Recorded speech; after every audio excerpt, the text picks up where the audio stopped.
तो चलिए खबर पर और भी अधिक जानकारी के लिए संवाददाता संजय खान हमारे साथ जुड़ चुके प्रयागराज से। संजय, देखिए कल अतीक अहमद की तरफ से ये इच्छा जताई गई थी कि वो असद के जनाजे में शामिल होना चाहता है, मिट्टी देना चाहता है, ये मांग की गई थी, लेकिन ऐसे में कानूनी प्रक्रियाओं के कारण उसकी मांग को मंजूरी नहीं दी गई है। फिलहाल क्या कुछ अपडेट है संजय आपके पास?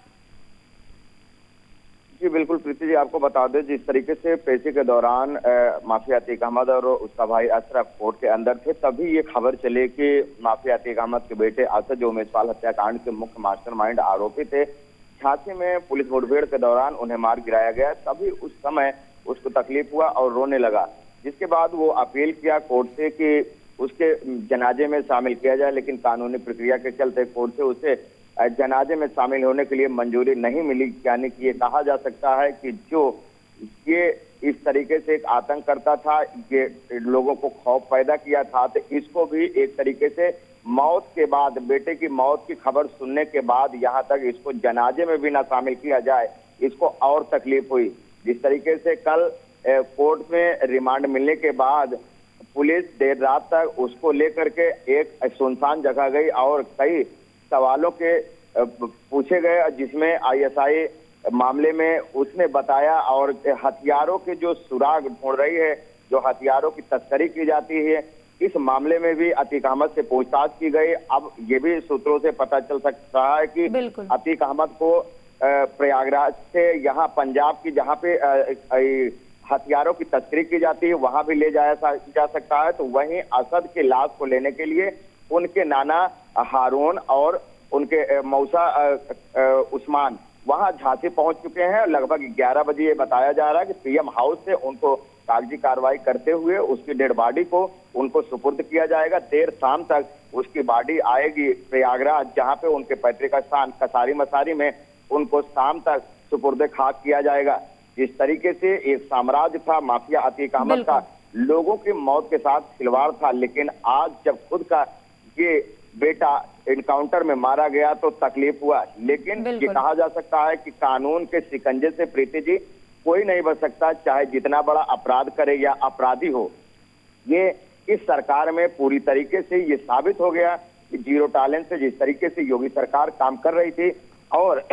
सदन में ये कहा भी गया था कि माफियाओं को मिट्टी में मिला दिया जाएगा, वो जीता जागता सबूत प्रयागराज के अंदर अतीक अहमद के बेटे के इनकाउंटर असद से ये उदाहरण साफ तौर पे जाहिर होता है। तो अब कहीं न कहीं जो लोगों के अंदर एक योगी सरकार की छवि बन रही है और जनता में एक माहौल बन रहा है कि माफियाओं के अंदर, माफियाओं के नाम पर जो डर था, जो खौफ था, अब लोगों के दिल से निकल जाएगा और ये माफिया मुक्त प्रयागराज यूपी बनेगा, उत्तर प्रदेश। तो ऐसे में ये 4 दिन की रिमांड पे रहेंगे अतीक और अशरफ, तो इनके साथ इनके वकील विजय मिश्रा भी साथ में रहेंगे, कोई देवरी पे कि किसी भी तरीके से उसके साथ अमानवीय व्यवहार न किया जाए। लेकिन जब तक ये कड़ाई से पुलिस इनसे पूछताछ कर आई और कई अहम सवालों के जवाब लेगी और कई ऐसे पर्देफाश होंगे जो सवालों में अतीक अहमद और अशरफ फंसेगा, तो वहीं अब इनका कुनबा जब पूरी तरीके से कानून के शिकंजे में हो गया प्रीति जी, तो अब इनकी पत्नी शाइस्ता परवीन और इनकी बहन आयशा नूरी अब वो अपने वकील के माध्यम से कोर्ट में फिर से सरेंडर करने की बात कर रही हैं। तो कहीं ना कहीं जब ये दिन पहले कर लेना चाहिए था, प्रशासन का, शासन का सपोर्ट करना चाहिए था, जब इनकाउंटर हो गया तो अब डर सताने लगा पूरी तरीके से कि अब कानून के शिकंजे में चले जाए, पूरी तरीके से सरेंडर कर दें, नतमस्तक हो जाए। नहीं तो इसी तरीके से जो प्रशासन, जो यूपी पुलिस इनकाउंटर कर रही है लगातार, ऐसे ही और लोगों का हो सकता है। तो कहीं ना कहीं जो माफिया है अब पूरी तरीके से उनकी कमर टूटती हुई नजर आ रही है। अब माफिया अतीक अहमद की अगर बात करें तो अंदर से पूरी तरीके से टूट चुका है, खौफजदा है, इनके चेहरे पे एक शिकस्त देखने को मिल रही है। तो कहीं ना कहीं अब ये पूछताछ के दौरान पुलिस का जो सहयोग होगा, जो सवालों के जवाब होंगे, बड़ी आसानी से देते हुए नजर आएंगे प्रीति जी। बिल्कुल, चूंकि देखिए जब बीते दिनों पूछताछ भी की गई और साथ ही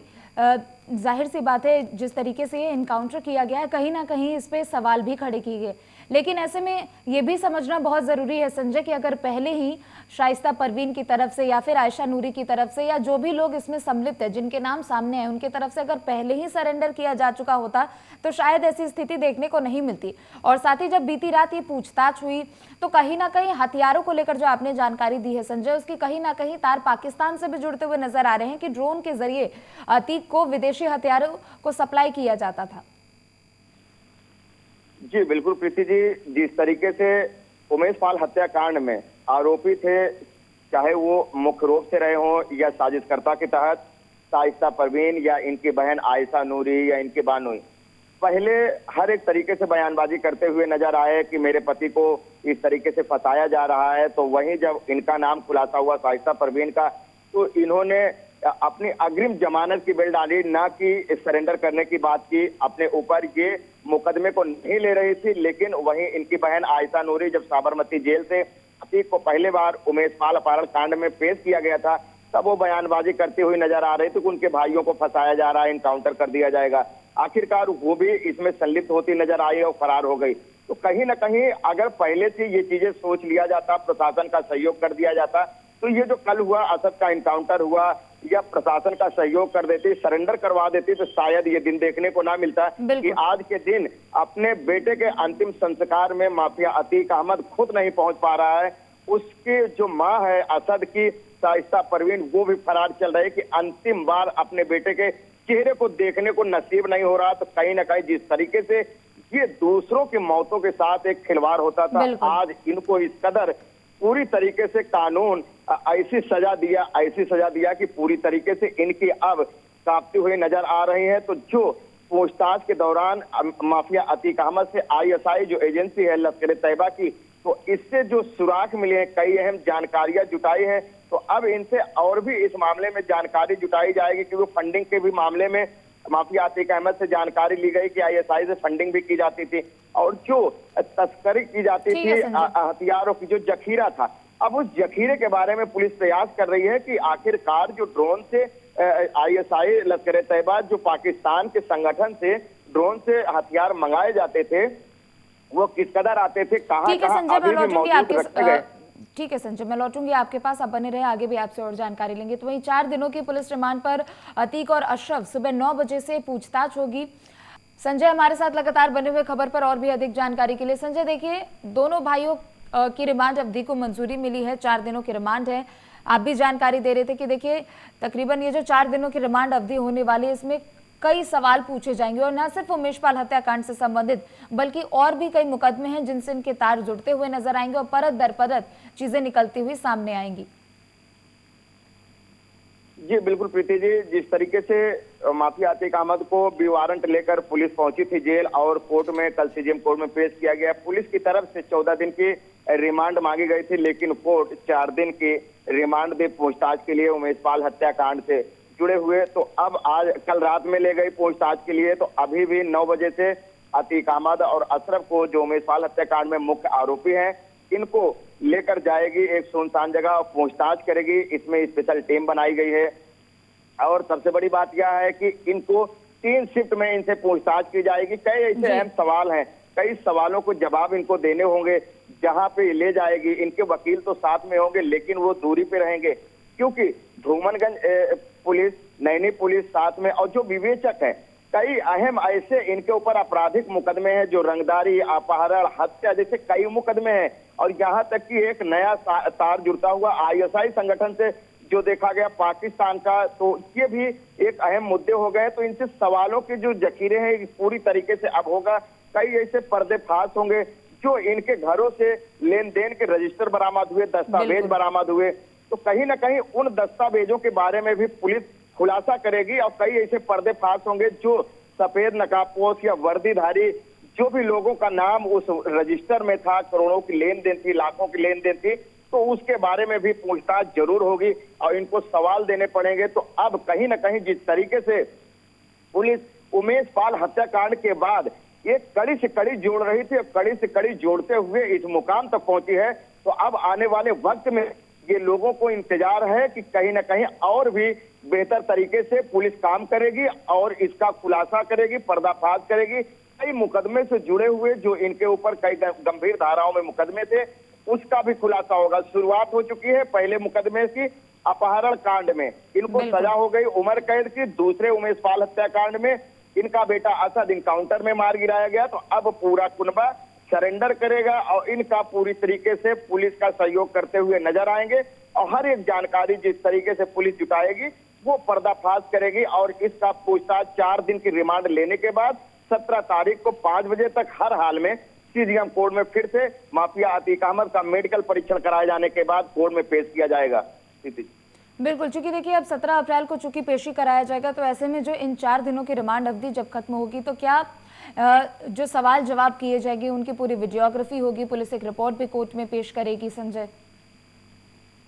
जी बिल्कुल, जितने भी उनसे पूछताछ सवाल जवाब होंगे पूरी तरीके से वीडियोग्राफी की जाएगी और वहां पे पूरी टीमें मौजूद होंगी, क्योंकि जितने भी सवाल जवाब होंगे, जितनी पूछताछ होगी, क्योंकि वो भी दाखिल करना होगा कोर्ट में हर एक तरीके से। तो वहां पे पूरी सुरक्षा व्यवस्था के साथ बॉडी वार्म कैमरा लगा होगा, जो भी वहां पे पुलिसकर्मी मौजूद होंगे वर्दी पे बॉडी वार्म कैमरा लगाए होंगे। हर एक तरीके से हाई सिक्योरिटी के बीच इनको रखा जाएगा और वहां पे हर एक तरीके से पूछताछ की जाएगी और कड़ी सुरक्षा रहेगी मौजूद, किसी भी तरीके से अनहोनी ना हो, इन सब चीजों को ध्यान में रखा जाएगा। और उसके बाद कोर्ट में अपने कागजात के साथ माफिया अतीक अहमद को भी पेश करेगी पुलिस। बिल्कुल, क्योंकि देखिए कहीं ना कहीं ये जो इनकाउंटर हुआ है असद और गुलाम का, अपने आप में देखिए पुलिस एसटीएफ के लिए एक वाहवाही की बात है, लेकिन संजय ये भी हमने देखा कि इस पर भी राजनीति करण किया जा रहा है, चाहे बसपा सुप्रीमो हो या फिर सपा अध्यक्ष हो, दोनों की तरफ से, और या फिर विपक्षी पार्टी एआईआई एमआईएम की हम क्यों ना बात करते हैं, असदुद्दीन ओवैसी ने भी इस पर निशाना साधा है। तो कहीं ना कहीं जहां एक तरफ वाहवाही हो रही है इस पूरे इनकाउंटर को लेकर, तो वहीं दूसरी तरफ विपक्ष फिर से ही निशाना इस पर साध रहा है। देखिए प्रीति जी, विपक्ष को हर एक तरीके से सवाल को उजागर करना है और हर एक तरीके से विपक्ष घेरता हुआ नजर आता है, चाहे जिसकी सरकार रही हो, चाहे बीजेपी या बीएसपी या सपा किसी भी तरीके से रहे। हर एक समय में कोई भी वर्कआउट होता है तो उस पर सवाल खड़े होते हैं, लेकिन जो समाज में एक मैसेज जाना था, जो लोगों को इंतजार था, जो उमेश पाल के घर उसकी माँ और उसकी पत्नी को एक इंतजार था, उन्होंने अपना पूरी तरीके से ये भार योगी सरकार के ऊपर छोड़ दिया था कि जो भी सूबे के मुखिया सीएम योगी आदित्यनाथ फैसला लेंगे वो मेरे हित में होगा। तो कल के दिन पूरी तरीके से सब लोग बधाई देते हुए नजर आए, सराहना करते हुए नजर आए और विपक्ष वहीं पे निशाना साधता हुआ नजर आए, क्योंकि राजनीति मुद्दा जो चुनाव है उस पे कहीं ना कहीं इन सवालों के जो गरमाना है उस पे विपक्ष निशाना साधेगा। लेकिन जिस तरीके से देखा गया कि अगर ऐसे ही पहले जो बातें थी, इसको कहना चाहिए था, ये टिप्पणी होती अगर उमेश पाल की कहीं ना कहीं जो दिन दिहाड़े हत्या की गई, 2 सरकारी गनर की मौत हुई, तो विपक्ष को उस पर सवाल खड़े करने चाहिए कि ऐसे पास इलाके में दरिंदगी फैलाना, दहशत फैलाना ऐसे में कहीं नहीं होता, किसी भी सरकार में हो। इस समाज की सुरक्षा सब पार्टियों के लिए होता है। तो ये एक राजनीति है और राजनीति के तौर पे हर एक तरीके से सवाल जवाब होते रहेंगे प्रीति जी। लेकिन जो हकीकत थी इसमें पूरी तरीके से पुलिस ने एक वाहवाही लूटी। एसटीएफ, अमिताभ यश, एडीजी प्रशांत कुमार, जो भी टीमें लगाई गई थी, कि हर एक कड़ी को जोड़ते हुए कल वर्कआउट की और आने वाले वक्त में अगर माफिया इस तरीके से सरेंडर नहीं करेंगे तो यही हाल आने वाले वक्त में भी उनके साथ किया जाएगा।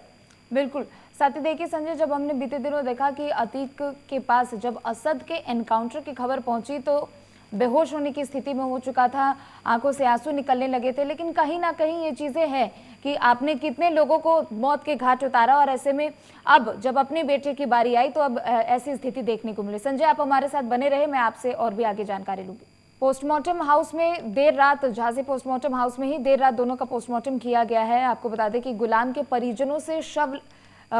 ने शव लेने से इनकार कर दिया है। संजय हमारे साथ लगातार बने हुए। संजय देखिए, कहीं ना कहीं अब असद के परिजन वहां पर पहुंच रहे, चाहे नाना हो या फिर मौसा हो, लेकिन गुलाम जो कि अतीक अहमद के मुख्य शूटरों में से एक था, शार्प शूटरों में से एक था, ऐसे में अब गुलाम के परिजनों ने गुलाम के शव को लेने से इनकार कर दिया और साथ ही उनकी तरफ से कहा गया कि गुलाम ने उनके परिवार पर और साथ ही साथ उनकी जो समाज में इज्जत थी उस पर कलंक लगाने का काम गुलाम ने किया है।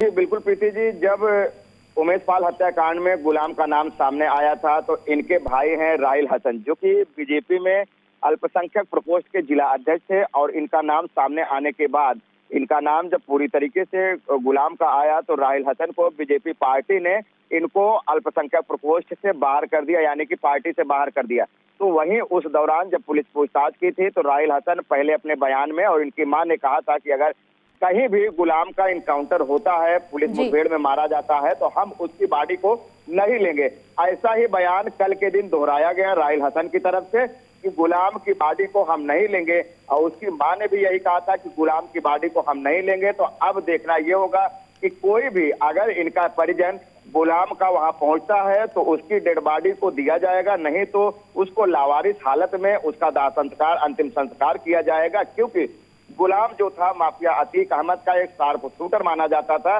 जिसकी वजह से अपनी छवि को बचाने के लिए राहिल हसन ये कह रहे हैं कि हम उनकी बॉडी को नहीं लेंगे, सुपुर्दे खाक में हम नहीं मिलाएंगे, नहीं जाएंगे। तो अगर इस तरीके से बातें थी, तो कहीं ना कहीं पहले से अगर घर में कोई भी सदस्य ऐसे रास्ते पे चलता है तो कहीं ना कुछ बातें सामने मिलती जरूर है। उस वक्त भी ये हो सकता था, लेकिन अब पार्टी में होते हुए जब पार्टी से बाहर कर दिया गया तो वो बॉडी लेने से इनकार कर रहे हैं। अब देखना यह होगा कि कोई परिजन इनके पहुंचते हैं कि नहीं, क्योंकि असद के परिजन नाना और उनके मौसा पहुंच चुके हैं, लेकिन गुलाम के कोई परिजन नहीं पहुंचे। अब देखना यह होगा कि कब तक उनके परिजन पहुंचते हैं। अगर कोई भी जाता है तो उसकी बॉडी को उनके सुपुर्द दिया जाएगा। बिल्कुल, चूंकि देखिए शार्प शूटर हो या फिर अतीक के गुर्गों में से ही क्यों ना हो, आखिरकार अगर हम देखें तो गुलाम को लेकर आखिर हश्र क्या हुआ। गुलाम के परिवार की तरफ से भी इनकार कर दिया गया शव को लेने के लिए। तो वहीं अब असद की अगर हम बात करते तो असद को लेकर अतीक अहमद की तरफ से भी कहा गया कि